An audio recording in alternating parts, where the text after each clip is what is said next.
Les organes génitaux externes chez l'homme regroupent les testicules, il y en a 2, et la verge. L'entretien des organes génitaux de l'homme passe par l'entretien de ces 2 organes et d'abord par l'hygiène.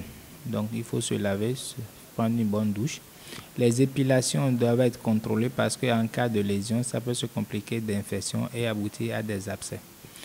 L'hygiène passe également par les vêtements. Un homme doit porter des tenues amples en coton qui doit changer quotidiennement, contrairement aux idées reçues. Donc un homme aussi a l'obligation de changer les dessous chaque jour, comme la femme. Troisièmement, ça passe également par l'entretien de la fonction sexuelle, parce que quand on parle des organes génitaux, c'est ça qu'on sous-entend. Ça passe par une hygiène de vie, donc modérer de l'alcool.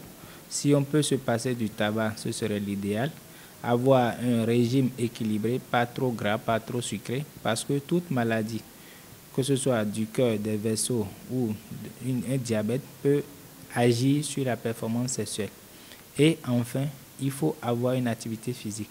L'activité physique, c'est au moins faire un effort physique de 30 minutes et transpirer 2 fois dans une semaine. L'activité sexuelle répond également à des principes psychologiques, donc il faut avoir un mental équilibré, ne pas être sous le coup d'une dépression ou être trop stressé, parce qu'en cas de stress ou de dépression, on peut également avoir des répercussions sur la fonction sexuelle.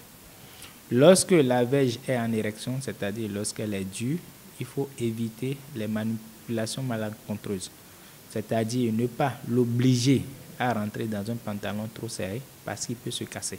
On parlera de fracture de verge.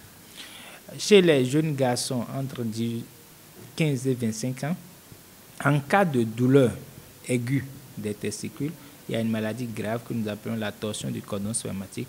Et lorsqu'elle n'est pas prise en charge dans les 6 heures qui suivent le début de la douleur, ça peut aboutir à une destruction complète du testicule, ce qui oblige le chirurgien à retirer le testicule qui est abîmé.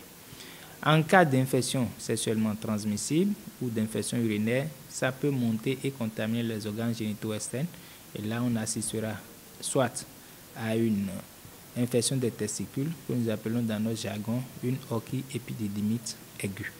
Pour des problèmes de civilisation ou de religion, certaines personnes sont amenées à retirer leur prépuce par le biais de la circoncision. Lorsque le prépuce est en place, ça impose des soins supplémentaires, c'est-à-dire chaque matin, l'homme qui a encore son prépuce en place doit décaloter la verge, donc il va retirer le prépuce, découvrir le gland, nettoyer le gland et le sillon, c'est-à-dire la dépression qui entoure la tête, avec de l'eau propre. Et ça, il doit le faire comme les femmes, donc il doit le faire matin et soir, et le faire également après chaque rapport sexuel. C'est-à-dire, il finit les rapports sexuels par les soins de la verge. Lorsqu'on a fait la circoncision, on n'a plus cette obligation. Et dans les 2 sexes, après un acte sexuel, un rapport sexuel non protégé, il est conseillé également d'aller uriner immédiatement après. Ça permet de nettoyer l'urètre et éventuellement, s'il y a des gemmes qui seraient sur le tractus, qui puissent être éliminés. Ceci n'exempte pas les hommes des moyens classiques de protection que nous connaissons, en l'occurrence le préservatif, lorsqu'on ne peut pas s'abstenir.